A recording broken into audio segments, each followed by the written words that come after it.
સ્વાગત છે તમારું પૂનમ્સ ફ્લેવર કિચનમાં। આપણે માર્કેટમાંથી બીટ તો લઈ આવતા જ હોઈએ છીએ, પણ એની સાથે જે ઉગેલા ઉપર પાન હોય છે, એટલે કે આ બીટના જે પાન હોય છે એને આપણે ફેંકી દેતા હોઈએ છીએ। હવે ફેંકવાના નથી, આમાંથી હું તમને બનાવતા શીખવાડવાની છું। એક સબ્જી કહી શકો અથવા તો ભાજી કહી શકો। તમારે બીટ અંદર નાખવું હોય સાથે તો નાખી શકો છો। હું અત્યારે નથી નાખતી, મેં અહીંયા બીટ લઈ આવી હતી, એની ઉપર જે આવા પાન હતા એ કાઢી લીધા છે। બીટ કરતા પણ વધારે વિટામિન્સ છે એ એના પાનમાં હોય છે। આની અંદર vitamin A, B, C, vitamin B9 હોય છે અને હાર્ટ માટે ખૂબ જ સારું છે, મગજ માટે ખૂબ જ સારું છે, સ્કિન માટે, છોકરાઓ આજકાલ સ્પોર્ટ્સ એક્ટિવિટી બહુ કરતા હોય છે એના માટે સારું છે અને ડાયજેસ્ટિવ સિસ્ટમ માટે બહુ જ સારું છે। જો તમને કબજિયાત રહેતી હોય તો એના માટે તો બેસ્ટ છે। કાચું બીટ પણ તમે ખાઈ શકો છો। તમને કબજિયાતનો પ્રોબ્લેમ હોય તો તરત તમને ફાયદો થશે, કારણ કે આમાં ફૂલ ઓફ ફાઈબર હોય છે, હિમોગ્લોબિન તમારું રીચ થઈ જશે।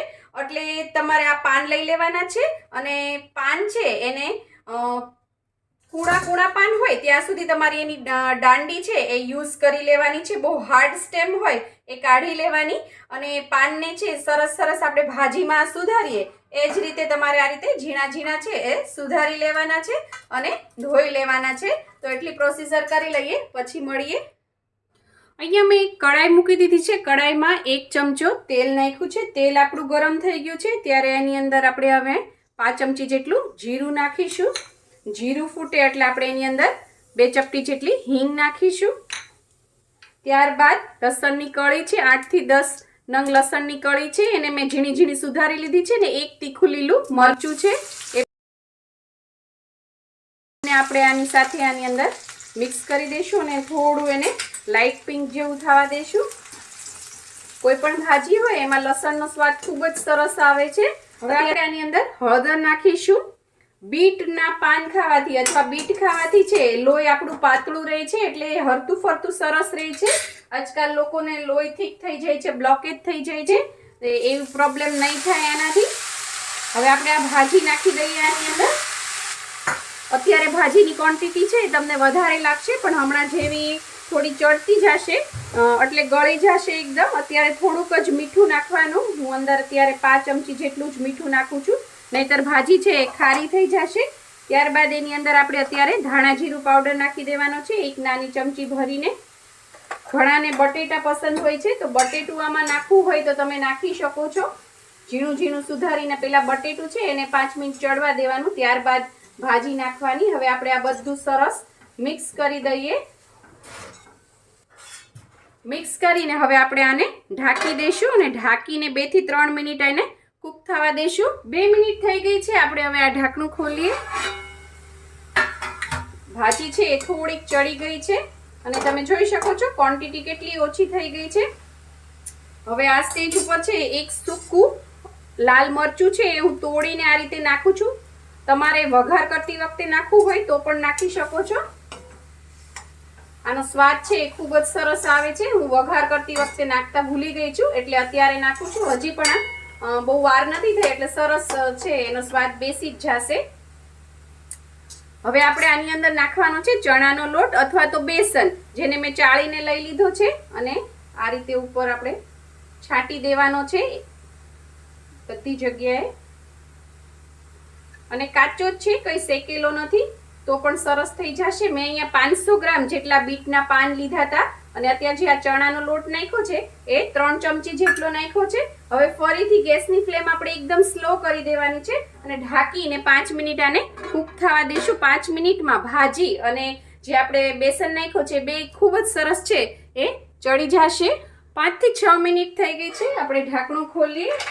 તમે જોઈ શકો છો ભાજી ને લોટ બે સરસ કૂક થઈ ગયા છે અને સરસ મિક્સ કરી દઈએ। અને હવે આપણે આની અંદર નાખવાનું છે લાલ મરચું। આપણે એની અંદર છે લીલું મરચું નાખ્યું છે એટલે એ પ્રમાણે નાખીશું। હું અહીંયા 1 નાની ચમચી નાખું છું અને આ મોળું મરચું છે, બહુ તીખું નથી એટલે ચાલે। અને સરસ આપણે મિક્સ કરી દઈશું। બ્રેઇનને છે એ એકદમ હેલ્ધી રાખે છે, બીટ છે બ્રેઇનને હેલ્ધી રાખશે। પછી તમારે લોહીના ટકા વધારશે અને જે બી વસ્તુ આપણે ફેંકી દઈએ છીએ ને એમાં વિટામિન્સ વધારે હોય છે. તમારે આમાં કોથમીરની ડાળખીઓ નાખવી હોય, જે દાંડલી હોય છે, કોથમીરના પાન યુઝ કરી લઈએ અને કૂણી કૂણી ડાળખી હોય એ પણ તમે આની અંદર નાખી શકો છો. દાળ સારી રહેશે. 1 મિનિટ જેવું આપણે રહેવા દેશું ને હવે આપણે આમ ખુલ્લું જ રાખશું કારણ કે આપણે મરચું નાખ્યું છે. મરચું સરસ કૂક થઈ જાય એટલી વાર જ. 1 મિનિટ થઈ ગઈ છે, મરચું સરસ કૂક થઈ ગયું છે, તેલ સરસ બહાર આવી ગયું છે. ગેસની ફ્લેમ બંધ કરી દઈશું અને હવે આમાં આપણે થોડો લીંબુનો રસ નાખીશું, 1 થી 1.5 ચમચી જેટલો.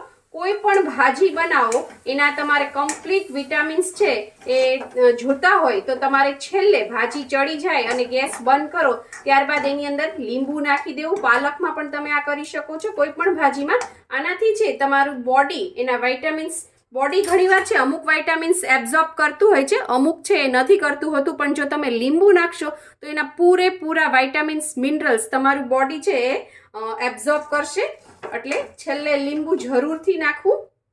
તો તૈયાર છે આપણા બીટના પાનની ભાજી અને તમને એમ થતું હશે કે આનો ટેસ્ટ કેવો લાગે છે. બહુ જ ટેસ્ટી છે. તમે મેથી પાલકને ભૂલી જશો અને તમે અઠવાડિયામાં 2 થી 3 વાર આ ભાજી બનાવતા થઈ જશો. આવી રીતે આવી બધી વસ્તુ ખાશું તો આપણે B12ના ઇન્જેક્શન નહીં લેવા પડે, લોહીના બાટલા નહીં ચડાવવા પડે.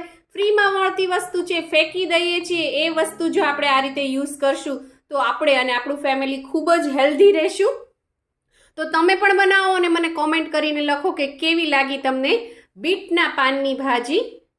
જો તમને મારી આ રેસીપી પસંદ આવી હોય તો લાઇક, શેર, કોમેન્ટ કરો. પ્લીઝ મારી ચેનલને સબસ્ક્રાઇબ કરો અને હા, બેલ આઇકન દબાવવાનું ના ભૂલશો જેથી આવી જ સરસ મજાની વાનગીઓ તમારા સુધી પહોંચતી રહે. Thank you. આવજો.